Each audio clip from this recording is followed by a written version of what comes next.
Salamat po, Mr. Presiding Officer. Yeah. Mr. Witness, para klaro po sa mga nanonood, kapag pinag-uusapan po yung confidential and intelligence funds, chinecheck pa rin po ng COA kung paano ginastos yung pera. Tama po ba? Yes po, Your Honor. Okay, so ibig sabihin, kahit confidential ang tawag sa confidential funds, kailangan busisiin pa rin yung pinagkagastosan. Tama po? Yes po, Your Honor. Kasi public funds po siya. Kasi public funds. Okay.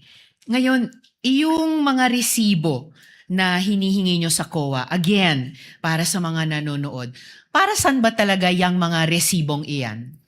Kailangan po kasi naming malaman kung talagang bumili po sila nung kanilang mga binili, Your Honor.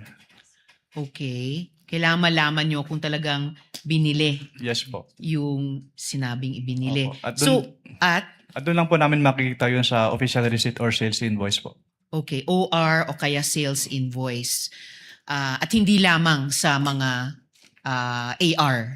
Yes po, Your Honor. Okay. Unless nga para dun sa pagbili o pagpabayad ng information. Yes po, Your Honor. So, importante talaga na makapagsumite ng mga dokumento at resibo ng mga di umanong pinagkagastosan. Yes po, Your Honor. Okay. Sa kaso po ba ng OVP at ng DepEd, nakapagbigay po ba sila ng mga kompletong dokumento at resibo na hinihingi ng COA? Ang tanging period lang po na, sa pagkakalam ko na mayroong documentary evidence of payments based on may stay sa ICFAO o yung fourth quarter of 2022. At based po dun sa kanilang documentary evidence of payments for that period, wala po silang sinamit na official receipt or sales invoice. Tanging mga acknowledgement receipts lang po. Okay. So yung mga supporting documents na required, hindi ko po pwedeng tanungin kung kaagad nilang naibigay dahil hindi po naibigay yung ibang supporting documents. Yes po, Your Honor. Ni isa po within any time period after na dapat nilang sumitihin yan. Yes po, Your Honor. Okay. So, hindi ko rin kailangan tanungin kung kumpleto ba ang ibinigay dahil hindi ba kumpleto ang ibinigay nilang mga dokumento at resibo? Pwedeng pa ulit po ng tanong.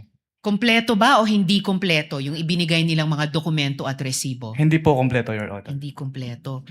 Now, according to the joint circular, kailangan ng evidence of success for rewards payouts. So, itong tinatawag na evidence of success for rewards payments, naibigay po ba ito ng OVP? Hindi po, Your Honor. Naibigay po ba ito ng DepEd? Katulad nga po ng sinabi ko, yung sa OBP lang po yung may DEPs na naabutan ko. Alright. Pero hindi po naibigay ng OVP yung evidence of success for reward payments. Opo.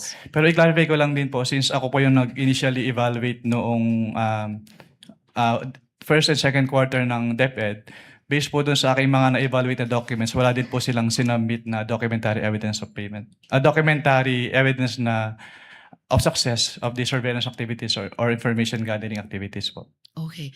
At sa simpleng salita, bakit importante itong evidence of success sa rewards payments? Diyan po kasi malalaman kung valid ba yung naging payment nila ng rewards po. So kasi dito sa acknowledge, makikita natin marami-rami po ito, no?